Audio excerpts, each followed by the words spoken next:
Si el mundo, si los terrícolas creyeran por la explicación que parecía más un rap que una explicación real, aterrizada de lo que es creer, nadie creyera.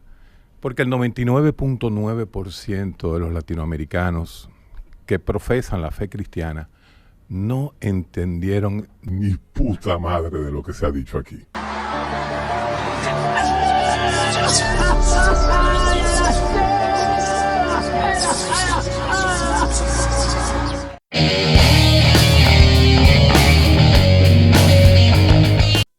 ¿Qué tal, muchachos? Bienvenidos una vez más a mi canal. Como les había comentado, en esta ocasión vamos a hacer una crítica al debate que tuvieron Guerrero Heredia versus Rigoberto Hidalgo. Cabe resaltar que realmente no va a ser una crítica a todo el debate porque el debate sinceramente no tiene mucho de debate. Es más a la exposición inicial de Rigoberto. Para resumir el debate, este se trataba de por qué creemos. Resulta que Rigoberto lo entendió de una forma y Guerrero Heredia lo entendió de otra forma. Rigoberto es el creyente y Guerrero es el ateo. La cuestión con esto es que mientras que Rigoberto lo planteó desde una perspectiva filosófica, científica, con argumentos a favor de la existencia de Dios, lo que fue Guerrero lo entendió más como por el ámbito humanista, de por qué creemos en cuestión de las religiones, de nuestros credos, de la historia, de básicamente algo más como subjetivo, por así decirlo. Entonces, como cada uno iba por su lado, pues realmente no hubo mayor debate. Sinceramente no hay como sentido hablar de todo en general.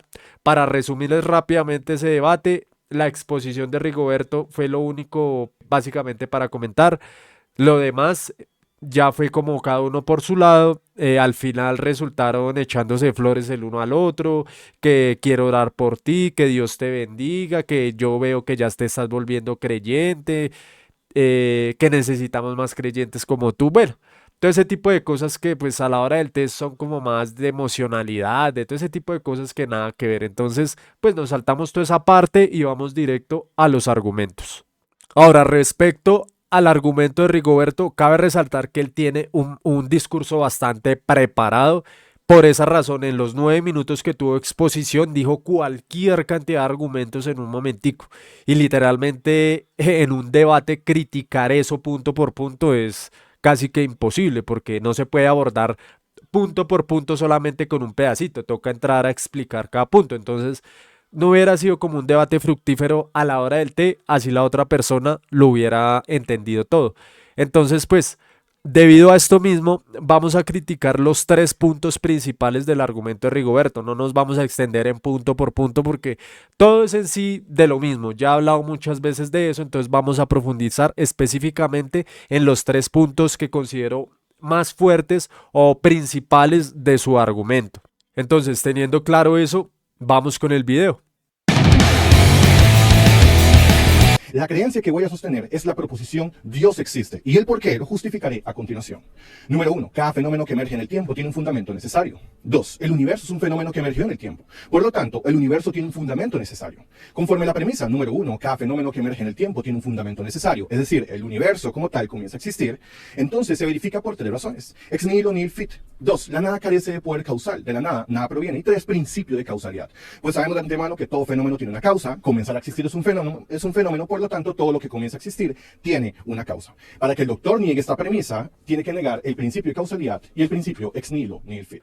Nuestro entendimiento epistemológico nos indica que todo en el universo a escala clásica tiene relaciones causales. Esto es innegable. Pero siempre omiten que se sostienen de una percepción anticuada de la causalidad. Actualmente se estudia la causalidad multifactorial, retrocausalidad o causalidad cuántica. Todo esto es una evolución natural del avance científico. Nada en el universo es tan simple. Sin mencionar que nuestro entendimiento es limitado a la tridimensionalidad espacial y la dimensionalidad temporal, por lo que aplicar esta misma interpretación a la totalidad de la realidad material es absurdo. Sabemos que en las hipótesis de la inflación el universo puede existir más rápido que la velocidad de la luz, por lo que no es descabellado pensar que el universo existe sin causa y sea un hecho ontológicamente bruto. Simplemente lo veo más armónico y coherente con lo que conocemos de la realidad. Ahora, no hay ninguna evidencia de que el universo emergió, inició o se creó de la nada, absolutamente nada al respecto.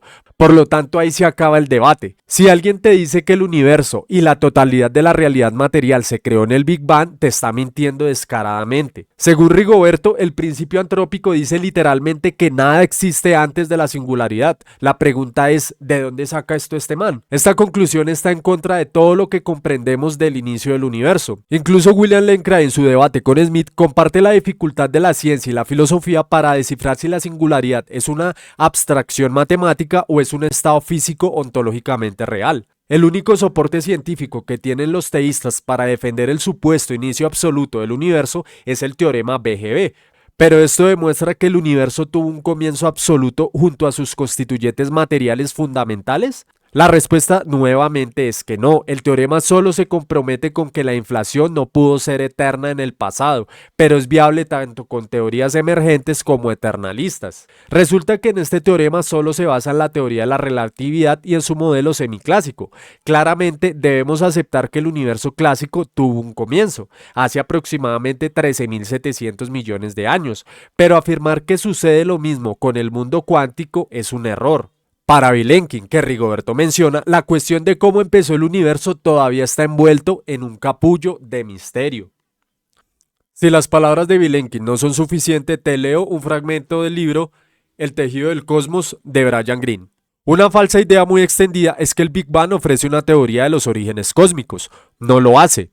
El Big Bang es una teoría que delinea la evolución cósmica a partir de una fracción de segundo después de lo que fuera que dio inicio al nacimiento del universo. Pero no dice nada en absoluto sobre el propio instante cero. Y puesto que según la teoría del Big Bang, el Bang es lo que se supone que ha sucedido en el comienzo, el Big Bang deja fuera al Bang. No nos dice nada sobre lo que hizo Bang, por qué hizo Bang, cómo hizo Bang, o si simplemente siquiera hizo Bang. Y si tampoco son suficientes las palabras de Brian Greene, te dejo en el enlace un video de Javier Santaolalla donde él también lo explica. Conforme a la premisa número 2, el universo es un fenómeno que emergió en el tiempo, es decir, el universo comenzó a existir. ¿A qué me refiero con universo? Bueno, la realidad mutable en su totalidad como tal se puede presentar como principio de cambio, pues así especifica el principio cosmológico antrópico, quien dice, cito, una verdadera creación ex nihilo, sería una generación espontánea del todo, espacio, vacío cuántico, tiempo, materia en un punto en el pasado. Para abogar esto, simplemente abogamos por la finitud causal, es decir, muchachos, que existe una primera causa, estableciendo de manera lógica el siguiente silogismo. La serie temporal de eventos físicos es un conjunto formado por sumas sucesivas. Una colección por sumas sucesivas es un infinito, no es un infinito real, por lo tanto la serie temporal de eventos físicos no puede ser un infinito real y por lo tanto tiene que existir una primera causa. De hecho, en multiversos y cosmología, cito, esto es precisamente el porqué de un pasado infinito real, no en el tiempo es considerado posible, dado que envuelve un conjunto infinito de eventos completados o momentos. Simplemente no es construible en términos de eventos instantes de tiempo. De hecho, sabemos que un objeto no puede atravesar una infinita cantidad de obstáculos de un punto A a un punto B. Por lo tanto, si existe un hoy es porque existe un principio, estableciendo de manera lógica que un infinito real no puede existir. Una regresión infinita de eventos es un infinito real. Por lo tanto, existe una regresión finita y existe una primera causa, como lo he demostrado a continuación. David Hilbert se pronuncia al respecto en las filosofías y matemáticas y dice, cito, el infinito no es algo que podamos encontrar en la realidad. Tampoco existe en la naturaleza, ni nos provee una base legítima en el pensamiento racional. El rol que le queda al del infinito es el de solamente una idea. Fin de cita. Para que el doctor niegue esta premisa, deberá afirmar que existe un infinito real al pasado, afirmar que el fenómeno del universo es sin causa, y afirmar que existe un universo porque sí y sin explicación, lo cual es totalmente absurdo porque el debate significa porque creemos, pero no tendría ninguna justificación ante ese porqué. Según Rigoberto, la serie temporal de eventos es una suma sucesiva, por lo que no puede ser un infinito real y debe tener una primera causa. Rigoberto utiliza como referencia a David Hilbert para afirmar que un infinito real no puede existir, pero olvida que incluso hay hipótesis que describen la emergencia del universo desde un platonismo matemático como el espacio de Hilbert, algo súper loco pero interesante. Podríamos mencionar a George Cantor y su teoría de conjuntos, donde afirma que existen los infinitos reales y además de diferentes tamaños. Obviamente todo esto es un plano abstracto, pero bastante interesante si lo vemos desde la perspectiva del universo matemático de Tekmak, quien considera como real la existencia de las estructuras matemáticas. Ahora, para hablar de la eternidad del universo es necesario abordar algo importante. Como te comenté en el punto anterior, el concepto de causalidad entendido desde la filosofía clásica o desde los principios lógicos es obsoleto. No estoy negando los principios lógicos, estoy negando su interpretación reduccionista.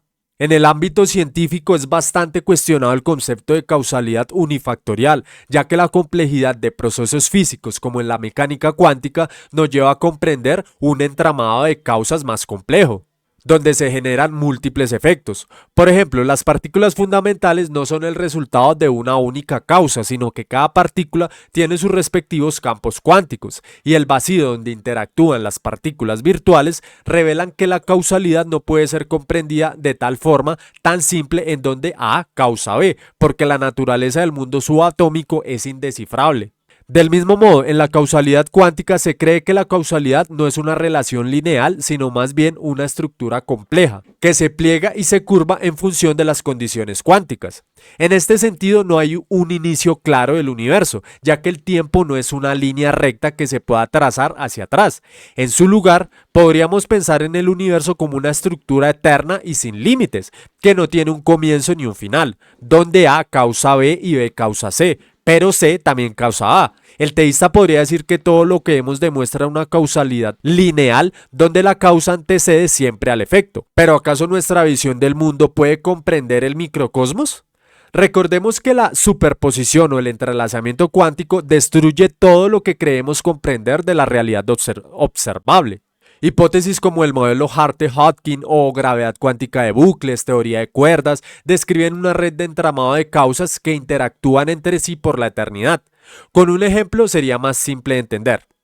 Imagina que tienes un dispositivo que puede enviar un mensaje a través del tiempo, pero solo en una dirección, del futuro al pasado. En otras palabras, puedes enviar un mensaje desde el futuro a un punto en el pasado, pero no puedes recibir mensajes del pasado en el presente. Ahora, imagina que tienes un amigo que está en el pasado y que tiene acceso a un dispositivo similar. Tu amigo puede enviar un mensaje desde el pasado al futuro, pero solo si tú le envías un mensaje desde el futuro al pasado primero, o sea, como respuesta. En este escenario, la causalidad cuántica se manifiesta de la siguiente manera. Si te envías un mensaje desde el futuro al pasado y tu amigo recibe ese mensaje y responde, entonces la respuesta de tu amigo que está en el pasado se convierte en la causa del mensaje original, que tú enviaste. En otras palabras, la respuesta de tu amigo en el pasado se convierte en la causa del mensaje que tú enviaste desde el futuro. Esto es un ejemplo de causalidad retrocausal, donde la causa, la respuesta de tu amigo, se produce después del efecto, el mensaje original que tú enviaste. Si lo visualizamos en el universo, en algún momento del presente o futuro hay una fluctuación cuántica que da origen al universo en el pasado, el Big Bang, creando así este universo u otros. Sé que son cosas difíciles de entender y sobre todo de demostrar, pero mi objetivo es abrir tu mente y que veas todas las posibilidades que existen. Muchos desean que haya una razón antropocéntrica en la que somos creación importante para una deidad, pero sinceramente esto es para mí una respuesta conformista alérgica al pensamiento crítico. Por lo tanto, conforme a la premisa número 3, el universo tiene un fundamento necesario, es decir, el universo tiene una causa. Bueno, vamos a analizar esa causa, porque algunos dirán que no es Dios. Bueno, ¿qué naturaleza tiene esa causa? Primero veremos la naturaleza del tiempo y la naturaleza del espacio. El universo es básicamente incompleto hacia el pasado, lo que significa que opera el espacio, tiempo, materia y energía. Entonces, existe una causa para ese, singularidad, lo que significa que esta comenzó a existir. Por lo tanto, la causa no es ni tiempo, ni espacio, ni materia, ni energía. En principio cosmológico antrópico dice lo siguiente, cito, literalmente, nada existía antes de la singularidad. Así que si el universo se originó en dicha singularidad, entonces tenemos una verdadera creación de la nada. La singularidad debe ser tomada como la frontera espacio-temporal. De hecho, dicho de otra forma, vamos a analizar la causa. El tiempo es la imagen móvil de la eternidad, y al no haber mutabilidad ni potencia en esta primera causa, por lo tanto es atemporal. El tiempo es movilidad y esto implica espacio, pero no hay tiempo, por lo tanto es aespacial. Es inmaterial porque no hay materia, y al ser inmaterial no tiene limitación de materia y forma. Que no exista limitación de materia y forma significa que es infinita. Al ser atemporal y que no exista sucesión de cambio, significa que es eterna porque no hay ningún rasgo diferenciador. Es omnipotente porque es un poder que todo deriva, y es omnisciente porque es un poder en donde cada patrón y forma de la realidad deriva de esta causa, por lo tanto es omnipotente. Ahora, ¿por qué tendría voluntad? Bueno, porque solo las entidades con conciencia pueden actuar sin influencia de una entidad anterior, y esta causa puede hacer algo por sí misma. Si puede hacer algo por sí misma, significa que puede hacer algo en virtud de sí mismo, por lo cual tiene voluntad e intelecto. Por lo tanto, la primera causa tiene que tener intencionalidad, voluntad e intelecto. Intelección, si voluntad es lo que realiza, nada más tenemos que analizar su modo superandi, su modo de operación. La pregunta es, ¿a qué se debe que el universo sea inteligible? La información matemática es un conjunto de datos procesados. Sencillo, si esto es un conjunto de datos procesados y un 2 no puede causar ningún tipo de creación de materia, por lo tanto, la información matemática en la explicación se yace en términos de una mente. ¿Por qué? Porque si el medio para conocer y formular la matemática es la mente, todo indica que viene de una mente más fundamental que existe y yace y formula lo inteligible. De hecho, el cosmólogo Alexander Vilenkin dice lo siguiente, cito, el proceso de tunelación está gobernado por las mismas leyes fundamentales que describen la evolución subsiguiente del universo. Las leyes, escuchen todos los del panel, las leyes a estar incluso previas al universo. ¿Significa esto que las leyes no son meras descripciones de la realidad y que pueden tener existencia propia independiente? Se pregunta Alexander Vilenkin. dimensión, en ausencia de espacio, tiempo y materia. ¿En qué tabla pudieron ser escritas? Las leyes se expresan por medio de ecuaciones matemáticas. Y si el medio de la matemática es la mente, ¿significa esto que la mente había anteceder al universo? Noten cómo tiene una capacidad ordenadora y es la mente más fundamental. Ahora, noten cómo por medio de la razón, sin dar un salto epistémico y sin sacar la Biblia al respecto, llegamos a una causa inmaterial, atemporal, aespacial, enormemente poderosa, omnisciente, omnipotente, un fundamento necesario, no causado, voluntad, intelecto, trascendente, creador del universo. Hasta este punto es inevitable llamarlo Dios. Finalmente, Rigoberto afirma que la información matemática es el resultado de una mente, es decir, que Dios creó las matemáticas. La pregunta es, ¿de dónde saca esto? Ni siquiera el mismo William Lane Craig hace una afirmación tan acelerada. Hay tres versiones principales sobre este tema. Primero, el platonismo, que considera que las matemáticas existen de manera independiente del universo y de la mente humana. En segundo lugar, el formalismo, que considera que las matemáticas son símbolos creados por la mente humana para describir el universo.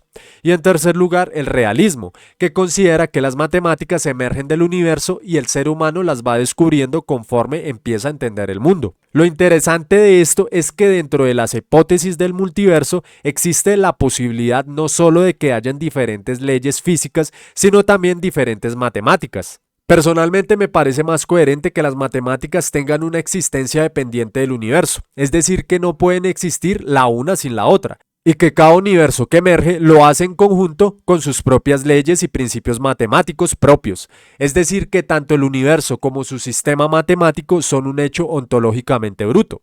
Esa es mi opinión. Déjame saber en los comentarios cuál es la tuya. Ahora yo te pregunto, si el universo está tan finamente ajustado junto a sus leyes físicas y matemáticas, ¿significa que esta es la única configuración lógicamente posible para que se dé la vida? Es decir, que Dios no hubiera podido crear el mundo con otras leyes. De ser así, la existencia de estas leyes y matemáticas son independientes de la voluntad divina y Él solo se encarga de aplicarlas. En pocas palabras, ¿Dios depende de las matemáticas preexistentes para crear el universo? Ahí lo dejo.